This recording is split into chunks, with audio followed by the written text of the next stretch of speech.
I believe, and anybody that knows me knows that I say the same thing. Yeah. People will do if you tell them to do. Yes. We have to educate people on what we need. And that is my biggest, for anybody that is in the nonprofit world, anybody trying to do something to help people, just educate people. Yeah.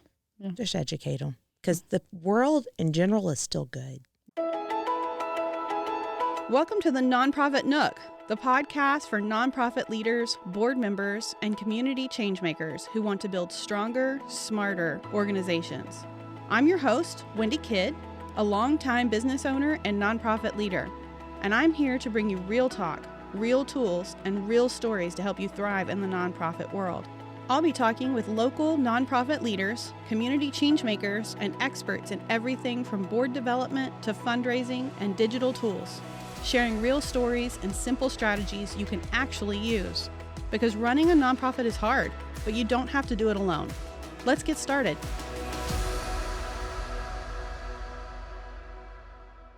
Welcome, everyone, to the Nonprofit Nook. One of my guests today is someone who truly embodies what it means to turn a personal journey into a mission for change. Shannon White is the founder and executive director of Grace to Change, a nonprofit outpatient treatment center helping people in Collin County find hope and healing from addiction. She started her career in early childhood education after graduating from the University of Texas at Austin, but after her own recovery journey began in 2007, she felt called to do something different. Shannon went back to school, became a licensed chemical dependency counselor, and in 2011 opened Grace to Change. In 2017, it officially became a nonprofit so she and her team could better serve those in her community who need it most. Shannon's not just running a nonprofit, she's in it every day. She's taught moral recognition therapy classes inside the Collin County Jail since 2014, works closely with local drug courts, and continues to be a powerful advocate for those facing addiction. I'm so excited to have her today to share the impact of her work. Welcome, Shannon. Thanks. Glad to be here. And then we also have my other guest today, brings heart, lived experience, and a whole lot of energy to her role in the nonprofit world. Kim Hughes is the administrative director of Grace to Change, and while she's worked there since 2016, her connection to the organization runs even deeper. Before joining the team, Kim experienced the impact of Grace to Change firsthand as a parent navigating her daughter's recovery journey. That experience shaped her passion for supporting families going through the same thing, and she hasn't looked back since. Kim's work is more than a job to her, it's her mission. She's been recognized time and again for her community involvement, including being named Leadership McKinney Alumni of the Year in 2022 and Volunteer McKinney's Volunteer of the Year in 2020. Whether she's coordinating programs, showing up for families, or leading a service project around town, Kim shows up with her whole heart. She's a proud mom, a new grandma, and a big believer in the power of community. And I can't wait for you to hear from her as well. Welcome, Kim. Hello. Love having you two here. I'm so excited. In case anyone out there doesn't know, I am good friends with these two ladies. They are definitely somebody that I consider a community champion, both of them. They have their hands in so much around town, and I'm just honored that you guys chose to be part of the podcast. Thanks for letting us. Of course. So tell me a little bit more about Grace to Change, how it got started and why you decided to make it a nonprofit, Shannon. So Grace to Change came out of a pure passion for helping people who most of the time wouldn't be able to afford treatment on their own. And so we started out as a very unsuccessful for-profit company because if people got to the door and they didn't have money, we let them in anyway. And so there was a funding change when there used to be something called North Star. And the county made the decision that LifePath was going to be our local behavioral health authority. And in order to accept that funding, we had to become a nonprofit. And so we sold the for-profit to the nonprofit and started off, got a board, and continued on that way. We started with just adults, and then somewhere in that, we ended up needing to do adolescents as well. One of the judges asked if we would do adolescents. So we teach adolescents and adults now. Well, as somebody who has a history of family members with addiction, I greatly appreciate the service that you provide out there in the community. It is definitely something that is near and dear to my heart, and I just really appreciate you doing this. How do you kind of keep in touch with what your clients need? How do you kind of gauge that? The universe kind of drops something like fentanyl in our lap. And unfortunately, we kind of just rise to the occasion. There's ebbs and flows. There was a time when cocaine was really high. There was a time when methamphetamine was really high. Now cocaine is back again. And the fentanyl crisis has really just kind of been debilitating. We've lost clients, young clients, 16-year-old to a fentanyl overdose. And it just, society kind of dictates. The stress of COVID created lots of alcoholism. And so we went through that. So we basically just kind of meet people where they are with whatever they bring us. Gotcha. So what all different services do you offer? So we do intensive outpatient, which is 3 times a week for 6 weeks. Then we do supportive outpatient, which is 2 times a week for 6 weeks.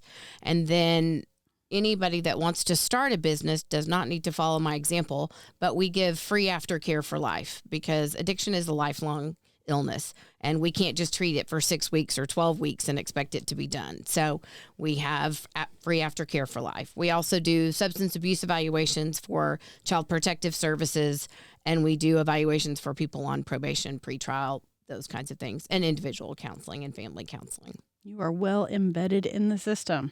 That is for sure. So tell us a success story or two. I want to hear the good stuff. Tell me where you feel like what you've accomplished.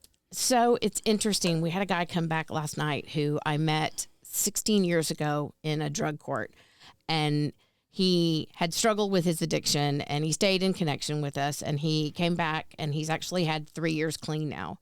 And so he came back and talked to Kim and I yesterday and was talking about how, I used to say, we got to find a purpose. You got to have something that matters. And we were trying to put his skills together. So he was a construction manager. So he's been working with the flooding victims in the catastrophes. And one of the things I said to him was, I really wish you'd get your chaplain's license. You've got such a good Christian heart. It would be a perfect blend. So when he came in yesterday, gosh, this made me want to cry. When he came in yesterday, he said, I'm using my expertise to help these people. And I'm also getting my chaplain's license. And he said, and none of it would have been possible. And that was a connection that has lasted literally 15 years from one of the drug courts that I worked with. Wow. That's so cool. Kim, tell me one of your stories that you like. I'm going to tell you my personal story. Tell me. I met Shannon in, my daughter was 15, I think, in drug court. And so before I came to work here, and she was a hot mess, and everybody not me, knew her it. daughter. Let's clarify. Right. Shannon was not the hot mess. Kim's daughter was. Kim's daughter was the hot mess. And anybody that knows me knows I'm kind of a hot mess. So she followed kind of in my footsteps. But she went down a really ugly path, and it was really scary there for a while. And the county stepped up and helped and said, hey, we really think that this child would benefit from a juvenile drug court. I was blessed to meet Shannon in that juvenile drug court. The judges, her probation officer, who literally would come shake her room down at 2:00 in the morning, because in drug court, especially juvenile drug court, it is very intense. They are trying to make sure that these kids are set up for success later on in life.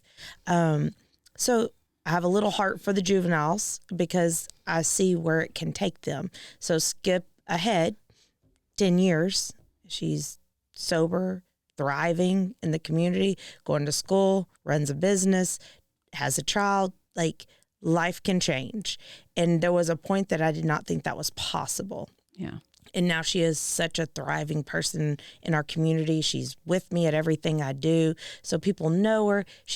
We don't talk about her story. She doesn't like to talk about it much. I talk about it because I think it's something to be very proud of. Yeah. Like the overcoming. You don't need to know all the details, but you need to know that she went through a lot and she overcame it. And that is because she had support. She still comes and sees Shannon. She still comes and hangs out of our office. Her probation officer still has her picture in her office 10, 11 years later as something to look at, to be like, miracles happen, things happen. And I think that that's kind of what really drew me to want to be a part of Grace to Change, is because my family was directly affected, and I saw what love was poured in to my family in our deepest, darkest days. And now it's just bright and happy, and I get to celebrate that every day with Shannon when people like that walk in.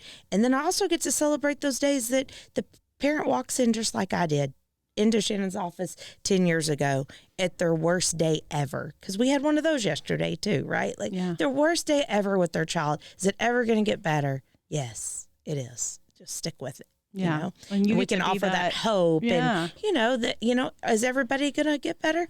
No, that's not going to happen. But if we can offer people hope and support and love, and we'll do that. One of our favorite things that we do at our office is answer the phone.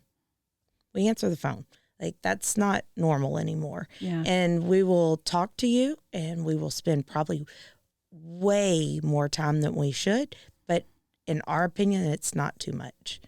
Even if you're not coming to us, we want to offer people that love in the worst moment of their life, because we only have a little bit of time sometimes to offer them when they're reaching out. So we do that. We talk to people all the time, and we love answering our phone. I think everybody can hear the love in both y'all's voices. Again, I just want to say thank you, because I've been that person too.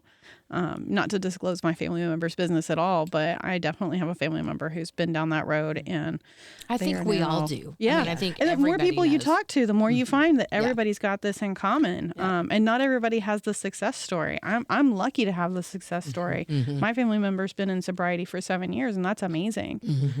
Because they were in it, not in sobriety for a lot longer than that. Right. But not everybody gets that success story. But having just somebody to talk to, you guys answering the phone, that's just huge. That's huge. And we just started talking to people. At the beginning, we weren't in the community as much. Now we're in the community. People know us. They know our stories.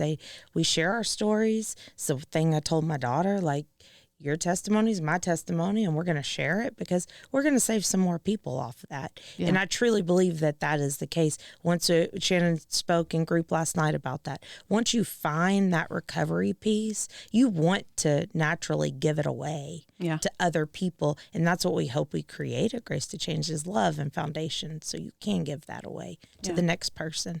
Yeah. We had a neat guy start last night with a CPS case, and those are always stressful. There's just extra layers of stress with kids, and it was his first night, and he walked up afterwards and got on a schedule for an individual, and he literally said, "Y'all already feel like my family."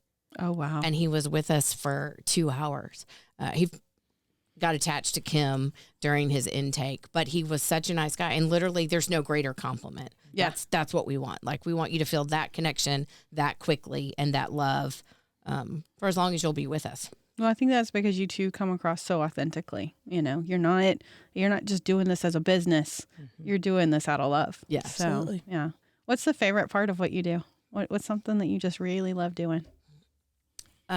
This is going to sound super crazy, but I love when someone comes in a day or two after their worst event, and we get to say, "Hey, this is going to be the best thing that ever happens to you." It doesn't feel like it now, but this is going to be the catalyst that makes the change for you, and just meet them right where they are, whether they're hungover, we've got people that come and they're withdrawing, Yeah. We get them in all lanes. Sometimes they stay on our couch for a day or so, just because we don't have drugs in our office. So if you're on our couch, you're not going to get drugs. So, I think it's just that initial connection to people that I think is so powerful. People would want me to say it's the success stories, and I love those. I think they're powerful and they're great, but it's that, for me in my recovery, it's getting somebody at their worst and helping them get pulled out of that hole. Mm-hmm. Yeah. What about you, Kim? I would have to say the same to a certain extent, but I also, I love our kiddos. We have kids, and anybody that knows me knows that I have this heart for kids with everything I do. But these kids are all in a different spot. And again, my child was in that same spot. And we have wonderful people from their community that come in and pour into these kids that are in. A lot of them are in horrible situations, They may even be in foster care at this time. They may be homeless, living in a car with mom. Like, lots of things are going on in their world. And when you're 14, 15, those are crucial points in your life that set the tone for the rest of your life, in my opinion. And so if we can have somebody come in and teach somebody how to make a pot holder, we had somebody come in and teach kids how to whittle wood to make a pen, just different things that people are like, that's kind of weird. No, it's not. It's really not, because at that moment, there's this person from the community, or there's this lesson, or somebody brings a homemade meal and just sits at the table and talks to kids. For that moment, there is a family.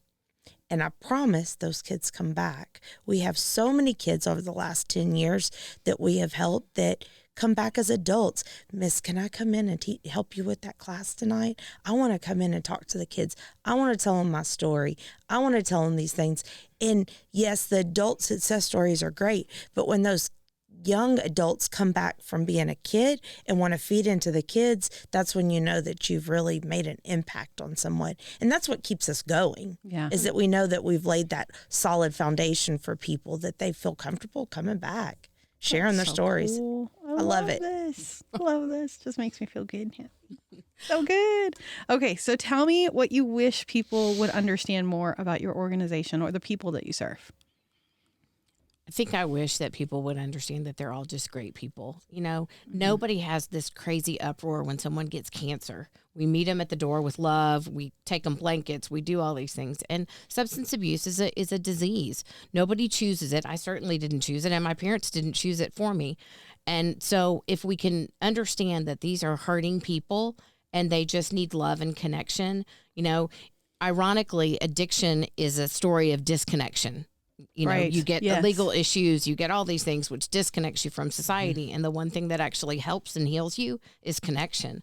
And so we tell our people to come in, but first, I didn't say the bad word, come in with your worst stories to us, because it doesn't matter. I'm not going to judge you based on the worst parts of your day. But if you do that, then you don't have to worry anymore that, okay, she thinks I'm this, and then I have to tell this secret. And so I wish people would just understand these are great individuals. These are fabulous human beings that have so much capacity for love and so much capacity to be viable citizens. And they just need a leg up. Yep. They just need a leg up. Agreed. You want to add to that? No, I agree. I obviously, I completely agree with that. Also, for the family side, because I'm always going to advocate for the family side, I wish people would understand that it's okay to reach out. Yeah. It's okay. Please don't hide it until you say, oh man, they've been drinking for 6 months in their room and haven't come out. Well, I wish you would have called me on day 6, not 6 months, you know? Let's talk about it. That stigma that goes with it. Mm-hmm. So many family members are scared to say anything. I think that is one of the reasons I'm so open with my family story, is I want people to know. Out of that, I've met people at chamber meetings, I've met people at networking events, I've met people at outreach events, and they hear my stuff and they're like, hey, can you help? Hey, can I bring my son? Hey, can we come meet Shannon? Hey, can we do that? Because all of a sudden they're like, oh, okay, I'm not in it alone. And that's what I wish families understood. They're not in it alone. Yeah. Literally I don't know that there's anybody out there could say that somebody in their world hasn't been touched by addiction. Right. In some sort. Yeah. Yeah. It's so prevalent. Absolutely. Yeah. What do you guys wish people understood about nonprofits in general? That they're really hard. I don't ask for money well. That's not a strong suit of mine. I'm dig in, get in with the dirty work, but asking for money is really hard. And as a nonprofit, and especially in this field, about half of the money that our budget is, which is about $500,000, we have to fundraise and grant write for. We get paid for a butt and a seat, and it's about a fifth of what someone gets for the same program in a managed care facility. So we get $50 a night. They get $350 a night, up to $500 a night. And I think the hard part is we all have a passion. People start a nonprofit with a passion. And unfortunately, the money piece has to come with it. You know, if passion paid the bills, we'd be good. Right. It just doesn't. Yeah, for sure. Well, I got a podcast episode for you coming up. Oh, so good. That'll help. All right. Well, tell me how people can get involved. Get specific. How can they come help you guys? Every night we try to serve a meal, especially to our kids, because they come right during dinner time. So we love anybody that wants to bring a meal, order pizza. It's really special when they come and sit with the kids and have a conversation, because the kids actually feel like they're aliens some of the time. So when people that are in the community come and hang out with them, that's cool. We have snacks. We have recurring donations you can do on our website. We have our gala coming up on October 30th. So we're looking for sponsorships and individual tickets, or any type of people that have things like gift certificates or whatever that they want to do that we can auction off would be great. Awesome. You gonna add to that? No. Yeah, I will. Okay. One more thing we like to do is people reach out a lot and want to come help. Mm-hmm. Since we do have a little bit of regulations with HIPAA, we always love for service organizations and different church groups, anything like that, to do drives. We can take drives for anything. As people are going through recovery, they eat, they want chocolate, they want sugar. So drives for candy, drives for snacks, drives for drinks, all those things, that takes money that we don't have to take out of our budget, and we can pour back into our people when people do that outside. So we really love those days, and I love to see a little kid. Last week we had a little boy and girl come in with hot dog buns and chips. They saw our post.